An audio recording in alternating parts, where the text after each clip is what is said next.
Are whiskey YouTubers the saviors of the villains of the industry? Today, we explore the complex relationship between YouTube, whiskey reviewers, and the industry. We're going to talk about and have a conversation. Are whiskey YouTubers good or bad for the industry? Stick around and find out.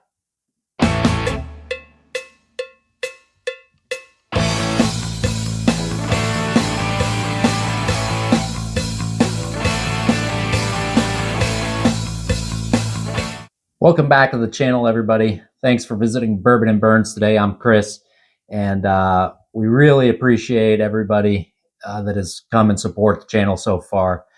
So like and subscribe that button for us. And if you like seeing our content today, we are talking about whether or not whiskey YouTubers have any influence. So to start, I'm going to pour a little bit of Stag here. It used to be called Stag Junior. And this here is 24D, 63.7% alcohol by volume here. Now, if you look at where Stag is one of the most well-known names. And this bottle, to some of you, is unobtainium. And I understand that. This bottle here, this Benchmark Foolproof, is very, very close to this Stag Junior. Now, a lot of people might call me crazy out there, but a bottle you can't get versus a bottle that's on most of your shelves out there. Similar to, I don't have the exact bottle, but the A. Smith Bourbon that just won whiskey awards all over the place. And then, as you see here, an empty bottle of Buffalo Trace. That's becoming easier and easier to find. But do us YouTubers have any influence over the market? They do. Absolutely they do. And whoever tells you they don't is lying. So just the other day, I watched, not to call him out, but Matt from ADHD Whiskey. Okay, I love Matt. Love watching his content. He's hilarious. He is one of the reasons that I started doing this, and he is one of the guys that I started getting his Wednesday reviews from. And what I started to notice is, after watching all these YouTubers, some of them acknowledge the fact that they have influence and some of them do not. And if you watch Matt's video, and I'll put a link in there for it to give him some props because he's awesome. He even says, before I post this video, I am going to go out and get a bottle, because as soon as that he posts that bottle, everybody is going to be going after that bottle. And if you look here, that just proves it right there. So after he posted the video, Hogback Distillery, I've never had any of their bourbon. Until he posted that bourbon video, I had never even heard of them. But as soon as he posts that video, they're out of stock. And people in the comments, read through the comments, they don't know what's going to hit them. So absolutely, YouTubers have an influence. Now the question becomes, is that a good thing or a bad thing? I am not here to tell you that it's good. I'm not here to tell you that it's bad. This is just a conversation. Why don't you let me know down in the comments what you guys think? Is it a good thing? Is it a bad thing? Had Matt never tasted that sample from Hogback Distillery, would he have thought it was close to a Willet Purple Top? That I don't know. Probably not. And had you not seen that video, would you have ever in a million years thought, you know what? Hogback Distillery, they're awesome. I just have to have that bottle. It's like a Stag. I got to have that bottle. Got to do what I can to find it. Is that you? Maybe, maybe not. So you have to decide for yourself, are we influencing in a good way, a bad way, or it just is what it is? And personally, obviously, you see I have a lot of different bourbon behind the shelf, and I think it's a good thing and a bad thing. And both can be true.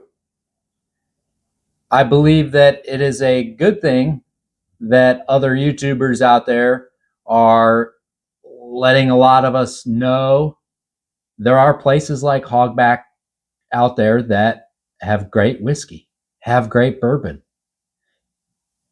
However, the downside is as soon as somebody with over 60,000 subscribers lets us know, it's probably a good chance you're not getting any unless you're early on. But here where I'm at, this is a drop bottle. It's not a lottery anymore. And I know people that will camp out the night before just to get their hands on a bottle like this. The A. Smith Bowman that won all the awards, that bottle now I see on the secondary for $500 to $1,000, depending on what everybody's willing to pay for it. Is that you? Maybe it is, maybe it is not. But we definitely do have the influence. Now, the nice side is that we do have the influence. We're starting to get some smaller craft distilleries, and that can be a good thing. Sometimes they're pretty young. Like this benchmark here, it's a little young. This is a little bit older, but it's the same mash bill, right? And the reason I put the Bowman in here, a lot of you may not know, these are all Sazerac products. And they all have a different flavor profile. These two are fairly close. They're not exact. Okay, nobody's going to have a $70 bottle, probably be a $20 bottle, but for the money, this may be the best bang for your buck. Some of you out there can't afford this, can't find it, can't even afford this. So you're going to try out all the benchmark line, and they're very good bourbons.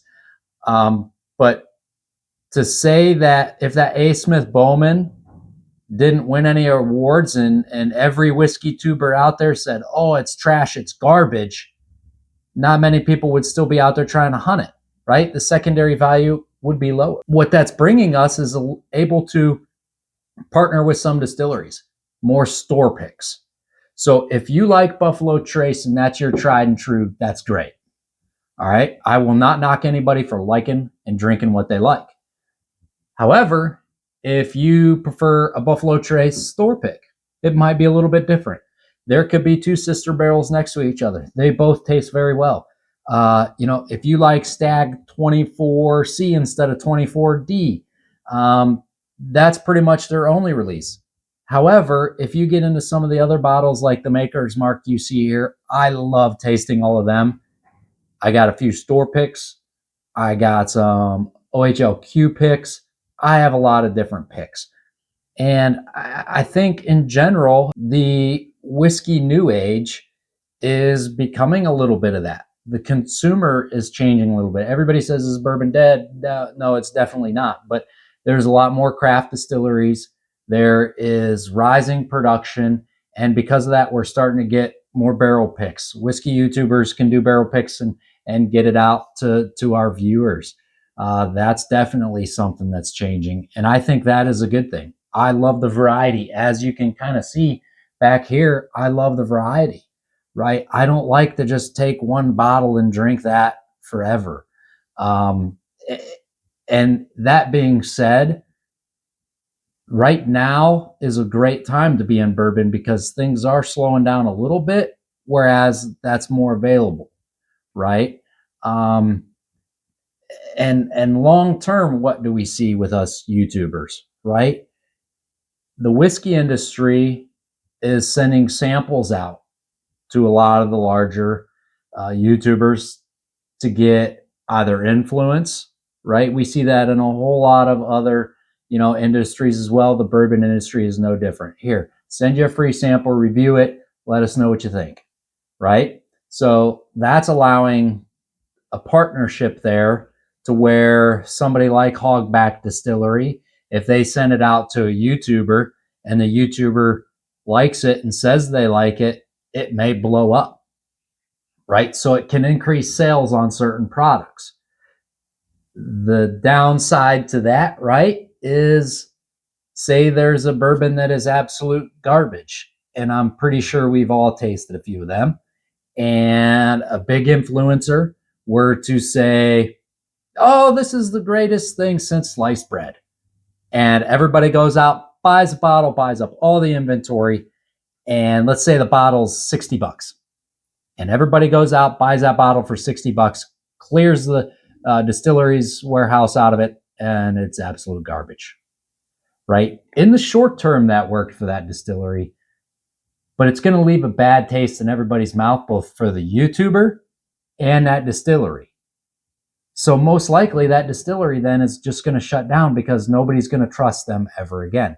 So you have that give and take, right? You can't just say it's a great bourbon because it's a great bourbon, like this Stag here, which I think is absolutely delicious.